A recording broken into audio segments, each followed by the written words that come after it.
Your Excellency, I bring fraternal greetings from the chiefs and good people of Aflao traditional state who are extremely grateful to you for living up to your words to open the Aflao border, which has been closed but partially opened since 1986 for 24 hours, enabling free flow, especially of human traffic.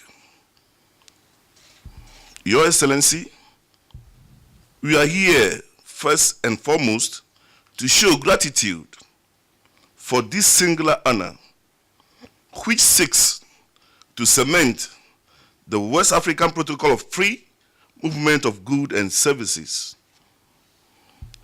We also wish to congratulate you, Mr. President, for your bold efforts in carrying out the following project in fulfillment of your campaign promises. 1, the free senior high school. 2, planting for food and jobs. 3, 1 district, 1 factory, etc., etc. We wish you God's guidance in steering the affairs of our dear country, Ghana. No doubt, your name has already started going down in history as one of the best leaders of this great nation called Ghana within these few months of your administration. We are here also, Mr. President, to request for the creation of Aflao Municipal Assembly. We urgently appeal to Your Excellency to use your broad and rich political experience to help resolve the political unrest currently ongoing in our neighboring country, Togo. The consequences of this impasse, if not peacefully resolved, could result in refugee inflow into Aflao, which could adversely affect our economy and security. Finally, I would like to officially invite you, Mr. President, and my good old friend, to the celebrations marking the 20th anniversary of my coronation as the paramount chief of Aflao traditional area, that is Fiaga, and Daho, that is the king of Aflao traditional state of Ghana, Togo, and Benin.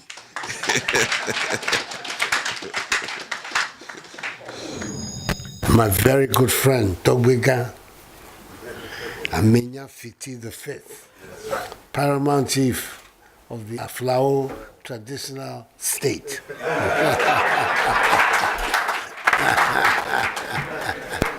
First of all, I want to welcome you all very, very warmly to the seat of the presidency of our nation, and to say how very happy I am to see you here this afternoon. We meet in Aflao. This is the first time we've met here in Accra, and it's here at the presidency. We thank God for that. Our government is very committed to working with traditional authorities in this country. Until the British brought the idea of central government, you were the natural rulers of our country for centuries. You kept us all together. So it is important, and that has been recognized by the constitution of the country, that the central government has to work hand in hand with the traditional authorities to give our country good governance.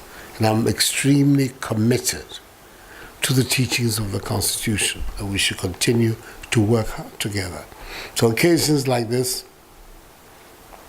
give us the opportunity to renew, each one of us, our understandings and how best we can cooperate for the benefit of the people of Ghana.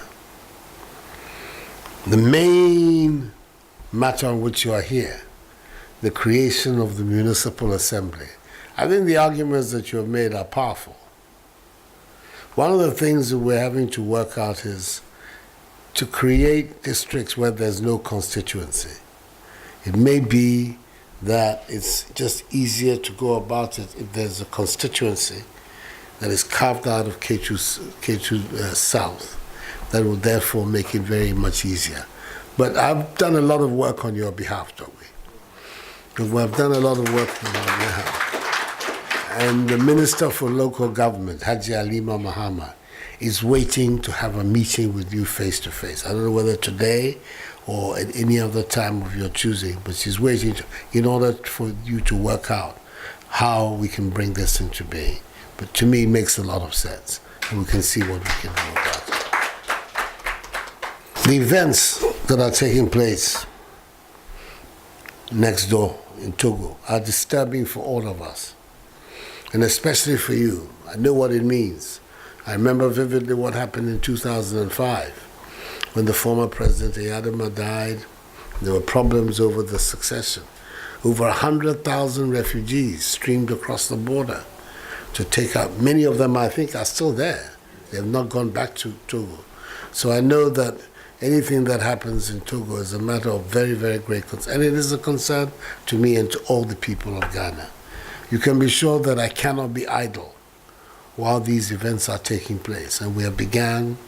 The Togolese president came to see me in Tamale 10 days ago for a long discussion. I've been meeting other political actors in the situation, and definitely we're all talking to see how we can bring this crisis to a closure and bring stability and peace back to Togo. It's in all of our interests to do so. So the appeal you're making has fallen on very, very sympathetic ears. I'm not staying idle in this matter.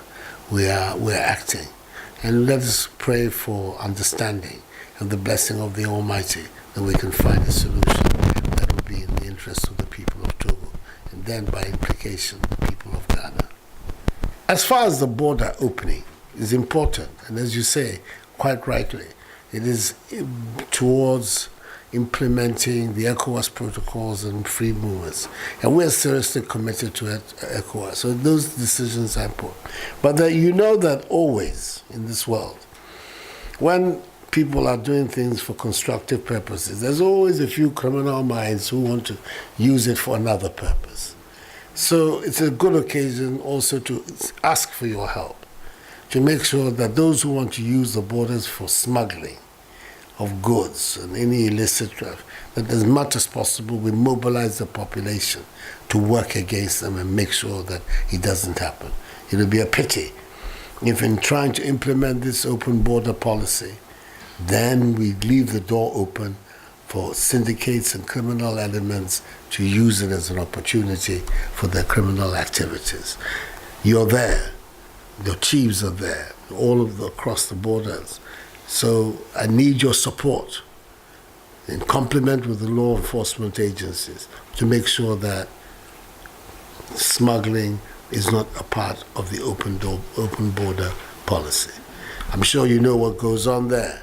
So I want to feel comfortable that you are there to assist us to make sure that we get the best of the open border policy and not the worst. Thank you so much for coming. Thank you very much. Thank you.